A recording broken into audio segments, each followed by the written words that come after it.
couple new titles announced, or titles that are returning to the schedule that had been kind of delayed, specifically from Marvel this time. Curious if you're interested in these books. Let's go through them.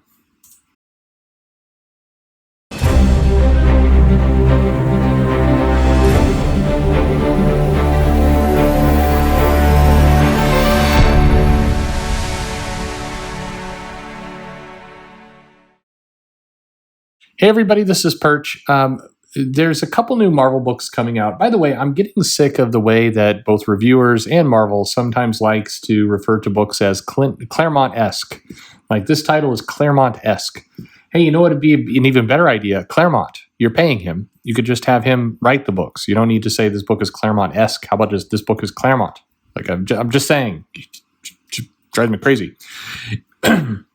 Anyway, in November, we're getting a few new books, specifically the, in theory, big one, The Eternals. So The Eternals is coming back by Kieron Gillen. Kieron Gillen. Why did I say Gillian? I don't know. Kieron Gillen. And we're getting artist Esad, Ribić, and Matthew Wilson. So this is a rotating art team, which probably means we're getting a little bit more Matthew Wilson over time than Esad, Ribić. But anyway, this is a new ongoing title. It's not a limited series. It's not a dream. It's not your imagination. And this title is intended to build momentum and interest for the movie, which, if you're keeping track, is in theory going to come out in February of 2021, but in reality will come out pretty much whenever people get tired of the virus. So The Eternals is, we're hearing that, it's going to basically kind of put a real focus on this property Marvel's, of course, had for a long time. Kieron Gillen is very excited about the book. He wants to do things that have never been done before. He's using things like Kirby Crackle and all that kind of stuff to define the book. But the series announcement says, "What is the point of Eternal Battle?" Marvel's synopsis for the series rhetorically asked, "For millions of years, 100 Eternals have roamed the earth, secret protectors of humanity, and without them, we'd be smears between the teeth of the demon-like deviants. Their war has waged for all time, echoing in our myths and nightmares. But today, Eternals face something new. Change." The synopsis continues. Can they or anyone on Earth survive their discovery? What is the change? What is the huge moment? What is Kieron Gillen going to do? Probably this is a good title for him, particularly if it's staying in its own little corner. It's not really meant to tie in, like, we're not going to have a Wolverine guest appearance in number 4 and Miss Marvel and Spider-Man showing up in issue 8. And then, of course, the whole series crosses over with Secret Invasion 2, Electric Boogaloo, that will be going on in summer. So we will see. If it's a nice little book, Kieron Gillen is able to kind of just run rampant. Esad Ribić, despite being very slow, is a very good artist, and I'm always excited to see the kind of stuff he does. It feels like a book made for him. So anyway, The Eternals, here it comes, November, building that hype for that film. We're also getting a new title spotlighting Indigenous creators and authors with Marvel Voices, Indigenous Voices. That's 2 voices in one's title, which is a little bit nuts. But anyway, we had Marvel's Voices, which was a book back in, I'm not sure. I want to say the start of the year. And it was really around kind of, it was meant to be a people of color creators telling some stories and had a, it was fine. The challenge with this book, as was the challenge with the last book, is Marvel rolls these out. There's a little announcement on Marvel.com, but it's questionable if we're going to get more than this, or if we're doing our announcement today, and then in November, the comic comes out, but will there be promotion? We're seeing Warpath, we're seeing Dani Moonstar, we're seeing Echo, we're seeing Red Wolf, who's still supposed to get a new name change at some point.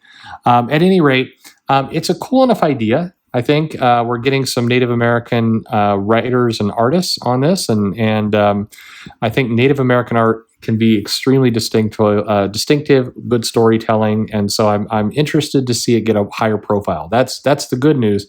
The bad news, of course, is if this title just kind of shuffles out the door. Like, what's being done to make sure that this series is really going to have some promotion, or that something is going to happen once it's released.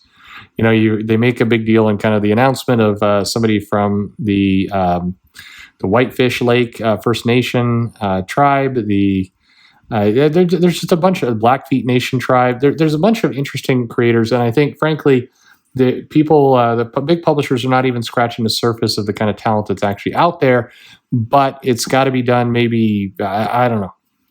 I don't have a lot of confidence, but I'd love to be proven wrong that this book comes out and it really does shine a spotlight and it really does bring some new things to the table. That'd be great. We'll see. And then in the realm of titles that are coming out that we didn't know if they were going to come out, Atlantis Attacks. Remember that event? It's an event. Atlantis Attacks number 4 and 5 are coming out in November. Let's just shove them both into that month. That comic was, of course, interrupted by the shutdown. And this is featuring Amadeus Cho, Silk, Wave, Shang-Chi, and more. Even more. And so we'll see how all this goes. Anyway, this book is back. Don't know if you're missing it. And the other one is Power Pack, which ties into Outlawed, another event. Remember that one? But anyway, Power Pack is also coming back and should show up in November as that series finally kind of comes to the table. And then finally, to wrap it all up with the one that makes probably the most sense of all, why at this point we're still kind of kicking around those two events that are being overshadowed by 18 other events, I don't know, but Black Widow, the spinoffs, WidowMakers, and the Taskmaster limited series books are both finally coming out in November as well to try and correspond with the movie, which does make sense, right? You're putting out a movie, it's got Black Widow, it's got the Taskmaster, so sure. At this point, the spoilers for Black Widow have been leaked all over Reddit, and I hope those are not accurate because they are. It defines a pretty by the numbers movie. You kind of hope for maybe something a little bit more. I don't know. We're in phase 4 now, so it's phase 4. At any rate, the Taskmaster book is promising the mystery of who murdered Maria Hill, and Taskmaster is framed, and people are hunting him down. So he's got to clear his own name. I like Taskmaster back in Avengers Academy. That was some good Taskmaster. I don't know. We'll see. And Widowmaker is Yelena, and Fate's got other plans, Red Guardian, and stuff's happening. So anyway, so the question being, the Eternals, Indigenous Voices, Power Pack, Atlantis Attacks, Black Widow, Widowmakers, Taskmaster. Are you buying any of these books? Are you interested in them? Leave your comments below. Let me know what you're going to be putting into your poll box or nothing, and what your thoughts are on all these new titles. Otherwise, like, subscribe, follow me on social media, shoot me an email. Most importantly, thanks for listening.